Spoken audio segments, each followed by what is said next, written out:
आज के इस वीडियो में आप सभी का स्वागत है। इससे पूर्व के वीडियो में हमने प्रेमचंद और उनकी कहानी नमक का दरोगा के बारे में जाना। आज हम इस वीडियो में नमक का दरोगा कहानी की तात्विक समीक्षा करेंगे। किसी भी कहानी, उपन्यास की समीक्षा के लिए प्रमुख रूप से 6 तत्वों के आधार पर उसे देखा जाता है, उसे समझने की कोशिश की जाती है। उन 6 तत्वों में सबसे पहला तत्व होता है कथानक, कि कहानी का क्या कथानक है, कहानी में क्या बात बताई गई है, किस कथा को आधार बना करके कहानी की रचना की गई है। मित्रों, प्रेमचंद जी एक ऐसे यथार्थ और आदर्शवादी चरित्रों का निर्माण करने वाले और वर्णन करने वाले रचनाकार थे, जिन्होंने इस विधा में एक नया शुरुआत किया, नए युग का प्रारंभ किया। प्रेमचंद जी की जो रचना है नमक का दरोगा, इस कहानी के प्रारंभ में कहानीकार कथा की भूमिका देते हैं और उस भूमिका के रूप में नमक के नए विभाग का विस्तृत विवरण करते हुए चलते हैं। मुंशीधर नमक के दरोगा के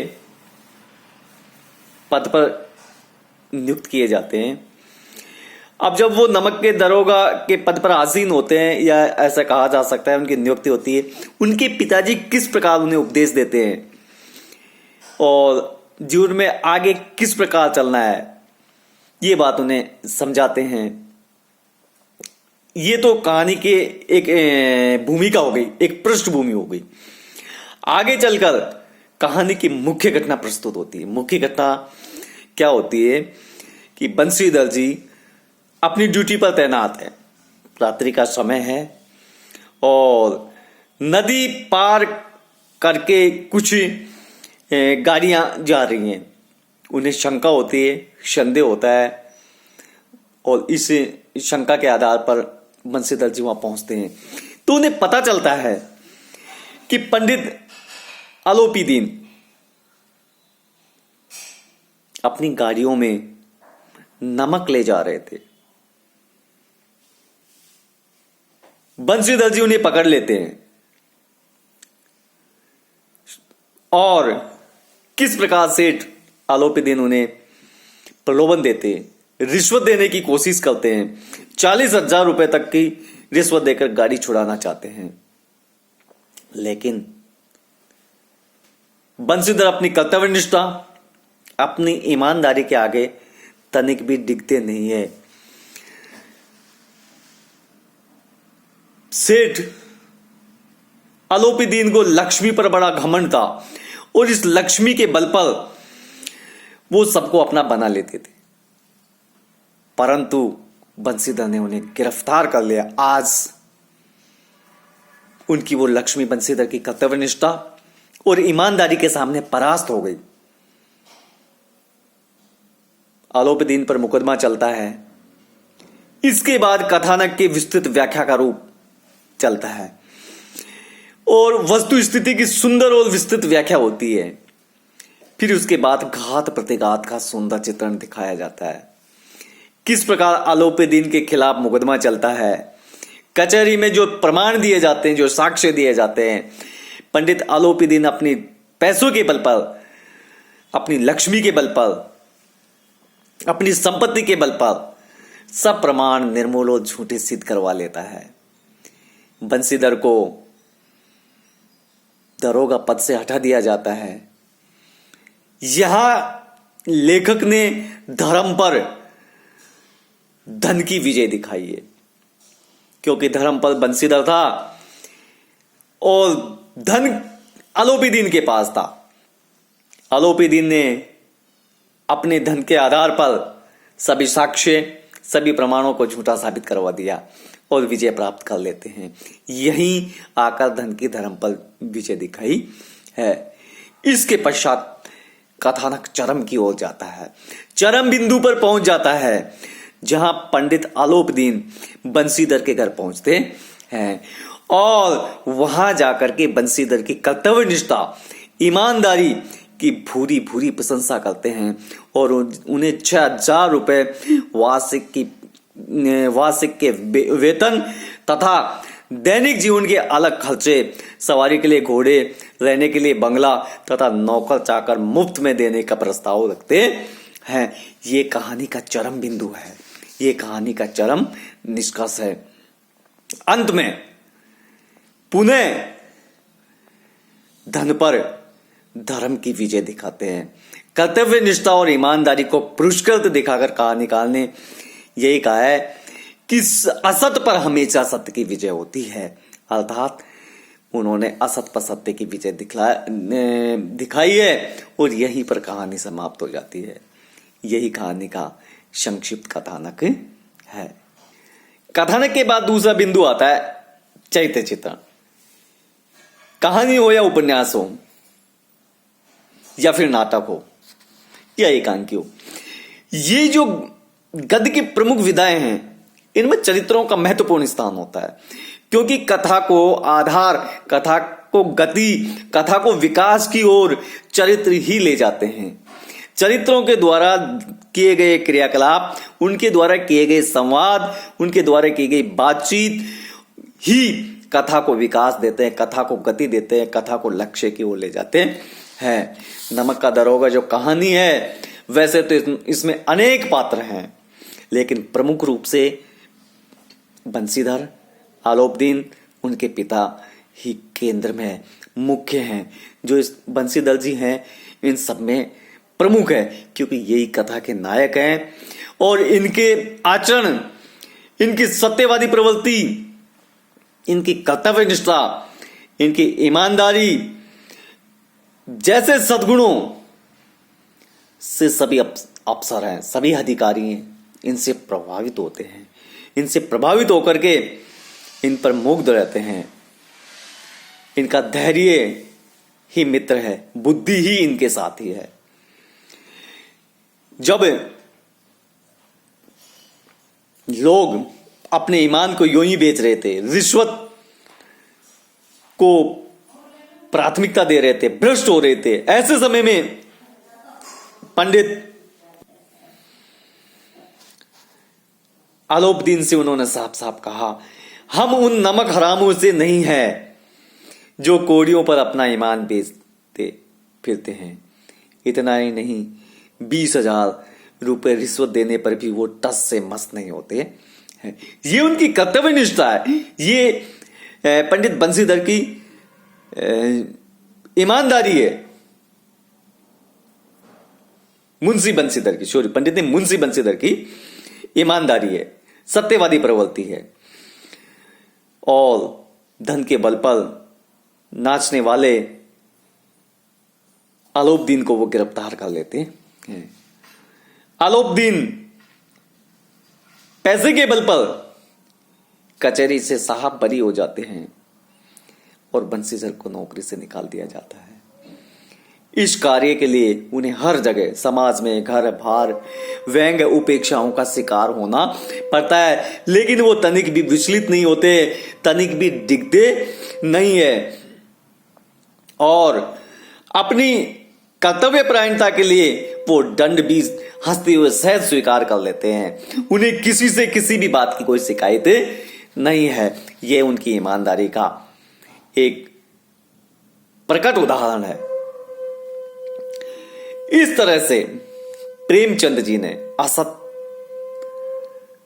ही सत पर विजय होता है, यहां दर्शाया है। परंतु एक दिन जब पंडित आलोपदीन स्वयं बंसीधर के घर आते हैं और उनके गुणों की, उनकी कर्तव्य निष्ठा की, उनकी ईमानदारी की और